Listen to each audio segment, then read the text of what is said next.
ಇಲ್ಲ ಫ್ಯಾನ್ ತಲೆ ಮೇಲೆ ಬಿದ್ದು ಸತ್ರು ಅಂತಿಲ್ಲ. ಆದ್ರೆ ನಮ್ಮ ಡ್ರೈವರು, ಕಂಡಕ್ಟರ್ಗಳು, ಮೆಕ್ಯಾನಿಕ್ಗಳು ಡ್ಯೂಟಿಲಿದ್ದಾಗ ಆಕ್ಸಿಡೆಂಟ್ಗಳನ್ನು ಸತ್ತಿದ್ದಾರೆ. ವಾಟ್ ಇಟ್ ಮೀನ್ಸ್, ರಿಸ್ಕ್ ಇದೆ ಇಲ್ಲಿ. ಸರ್ಕಾರಿ ನೌಕರಿಗೆ ಆ ರಿಸ್ಕ್ ಇಲ್ಲ. ಒಪ್ಕೋತೀರಾ? ಇನ್ನು ಅವನಲ್ಲಿ ಕೂತ್ಕೊಂಡು ಯಾವುದೋ ಮ್ಯಾನ್ಯುವಲ್ ನಡ್ಕೊಂಡು ಮಕ್ಕಿ ಕಾಮಕ್ಕಿ ಹೊಡಿತಾನೆ. ನಿದ್ದೆ ಬಂದಾಗ ನಿದ್ದೆ ಮಾಡ್ತಾನೆ. ಫೈಲ್ ಮೇಲೆ ತಲೆ ಹಾಕೊಂಡು ನಿದ್ದೆ ಮಾಡ್ತಾನೆ. ಯಾರು ಡ್ರೈವರ್ ಇಲ್ಲಿ ವಿಜಯವಾಡಕ್ಕೆ ಹೋಗೋ ನಿದ್ದೆ ಮಾಡಕತ್ತ ಅನ್ಸಕೊಂಡು ಸ್ಕಿಲ್ ಬೇಕದಕ್ಕೆ.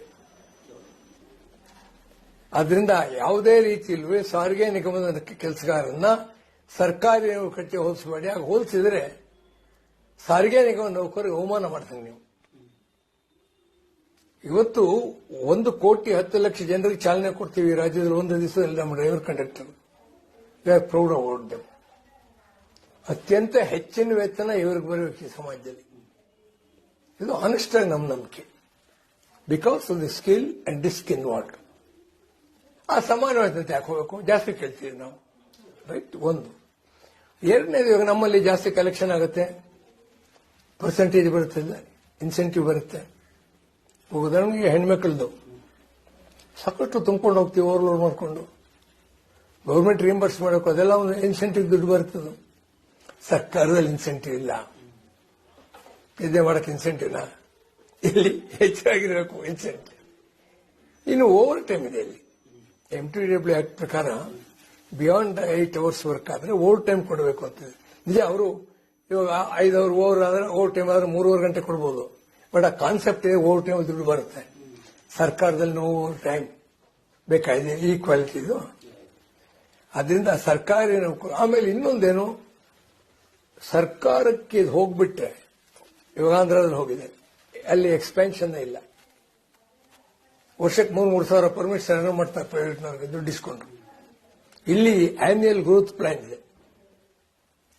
ಇಲ್ಲಿ ನಮ್ಮಲ್ಲಿ ಕಾಂಟ್ರಾಕ್ಟ್ ಲೇಬರ್ ಯಾರು ತಂದಿಲ್ಲ ನಾವು.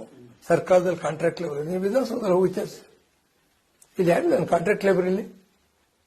ಇನ್ಫ್ಯಾಕ್ಟ್ ಆ ಪ್ರೈವೇಟ್ ಬಸ್ಗಳೇನು ಕಾಂಟ್ರಾಕ್ಟ್ ಮೇಲೆ ತಗೊಳ್ತಿದ್ದಾರೆ ಈ ಬಸ್ಗಳು, ಅದಕ್ಕೆ ಫೇಮ್ ಅಂತ ಒಂದು ಇದರಲ್ಲಿ ಕೇಂದ್ರ ಸರ್ಕಾರ ಪ್ರೈವೇಟ್ ಆಪರೇಟರ್ಗಳಿಗೆ ಒಂದು ಬಸ್ಗೆ 45 ಲಕ್ಷ ರೂಪಾಯಿ ಸಬ್ಸಿಡಿ ಕೊಡ್ತಾರೆ. ಇತ್ತೀಚೆಗೆ ನಮ್ಮದು national federation of road transport ಸಮ್ಮೇಳನ ಆಯ್ತು ಬೆಂಗಳೂರಿನಲ್ಲಿ, ಅಖಿಲ ಭಾರತ ಮಟ್ಟದ್ದು. ಅದ್ರಲ್ಲಿ ಏನ್ ಡಿಮಾಂಡ್ ಹಾಕಿದ್ವಿ, ಸಾರಿಗೆ ನಿಗಮಗಳು ಆ 45 ಲಕ್ಷ ಸಬ್ಸಿಡಿ ಕೊಡಿ, ಸೊ ದಟ್ ನಾವೇ ಕೊಂಡ್ಕೊಳ್ಳೋಣ, ನಮ್ಮ ಡ್ರೈವರ್ ಬರಲಿ. ಇವಾಗ ಏನಾಗ್ತದೆ, ಡ್ರೈವರ್ಗಳು ಬರ್ತಾರೆ, ನಮ್ಮಲ್ಲಿ ಅದೊಂದು ಸ್ಟ್ಯಾಂಡರ್ಡ್ ಇದೆ. ಇವನು ನಮ್ಮ ಹಾಸನ್ ಇರ್ಬೋದು, ಹುಮ್ನಾಬಾದ್ ಇರ್ಬೋದು, ನಮ್ಮ ಟ್ರೈನಿಂಗ್ ಅಲ್ಲಿ ತಗೊಳ್ಳೋದಕ್ಕೆ ರಿಕ್ರೂಟ್ಮೆಂಟ್ ಸ್ಟ್ಯಾಂಡರ್ಡ್ ಇದೆ. ಖಾಸಗಿಯವರಲ್ಲಿ ಏನಿದೆ, ಆಕ್ಷನ್ ಮಾಡ್ತಾ ಆಗುತ್ತೆ, ಓಡೋಗ್ತಾವ. ಮೊನ್ನೆ ನನ್ನ ಕಾರ್ಗೆ ಗುದ್ದುಬಿಟ್ಟ 2 days ಬ್ಯಾಕ್. ಹುಡುಗ ಇನ್ನೂ ಒಂದು 3 ತಿಂಗಳಾಗಿದೆ ಬಂದು. ಅವ್ನಿಗೆ ಏನ್ ಮಾಡ್ತೀರಿ ನೀವು? ಆಯ್ತು ಕಣಪ್ಪ, ಹೋಗುವಂತ ಕಳಿಸಿದ್ವಿ. ಆದ್ರಿಂದ ಸಾರಿಗೆ ನಿಗಮದಲ್ಲಾದ್ರೆ ಒಂದು ಸ್ಟ್ಯಾಂಡರ್ಡ್ ಇದೆ. ಇವಾಗ ನೋಡಿ, ಆಕ್ಷನ್ ಮಾಡೋದು, ಅವನ ಮೇಲೆ ಏನು ಆಕ್ಷನ್ ತಗೊಳಕ್ಕಾಗಲ್ಲ. ಅಂಡ್ ನಾನು ಕೂಡ ಈ ಫೆಡರೇಷನ್ 50 ವರ್ಷ ಲೀಡ್ ಮಾಡಿ ನಾವು ಡ್ರೈವರ್ ಮೇಲೆ ಆಕ್ಷನ್ ತಗೊಳ್ಳಿಂದ ಕೇಳಕ್ಕಾಗಲ್ಲ, ಮನಸ್ಸು ಬರೋದಿಲ್ಲ. ಆಫ್ಟರ್ ಆಲ್ ಅವ್ರಿಗೋಸ್ಕರ ಬದುಕಿರೋದು ನಾವು. ನಾನು ಡ್ರೈವ್ ಮಾಡಿದೆ ಇರ್ಬೋದು, BTS ಕೊಡಕ್ಕಾಗಲ್ಲ ಅಲ್ಲ. But I am telling this ಅಂದ್ರೆ ಅವ್ರ ಮೇಲೆ ಏನು ಆಕ್ಷನ್ ತಗೊಳಕ್ಕಾಗಲ್ಲ. ನಮ್ಮವನವ್ರು ಅಟ್ಲೀಸ್ಟ್ ಮೆಮೋನವ್ರು ಕೊಡ್ತಾರೆ, ಮಂತ್ರಿ ಮಾಲ ಹತ್ರ ಆಕ್ಸಿಡೆಂಟ್, ಅರ್ಧ ಗಂಟೆ ಎಲ್ಲ ಹೆಲ್ಡಪ್ ಆಗಿ ಟ್ರಾಫಿಕ್ ಇಲ್ಲ. ಅದರಿಂದ ನಾವೇನು ಹೇಳ್ತಾ ಇದ್ದೀವಿ, ಈ ಬಸ್ಗಳು ಕೂಡ ಬಾಡಿಗೆಗೆ ತಗೋಬೇಡಿ, ಕೊಂಡ್ಕೊಳ್ಳಿ, ನಮ್ದೇ ಡ್ರೈವರ್ ಬರಲಿ ನಾವು ಹೇಳ್ತಿದ್ವಿ. ಇದು ಸರ್ಕಾರದಲ್ಲಿ ಇದೆ ಅಲ್ಲ, ಯಾವುದೇ ಟ್ರೇಡ್ ಯೂನಿಯನ್ ರೈಟೇ ಇಲ್ಲ ಅಲ್ಲಿ. No trade union right, no right to strike. ನಮ್ಗೆ ಹಂಗ ಬೇಕಾದಷ್ಟು ಹಕ್ಕುಗಳಿವೆ. ಆ ಹಕ್ಕಿರೋದ್ರಿಂದ ಡಿಮಾಂಡ್ ಹಾಕೋದು, ಸ್ಟ್ರೈಕ್ ಮಾಡೋದು. ಸ್ವಲ್ಪ ಚಂದ್ರಶೇಖರ್ ಅರ್ಥ ಮಾಡ್ಕೊಳ್ಳೋದು ಚೆನ್ನಾಗಿರೋದು.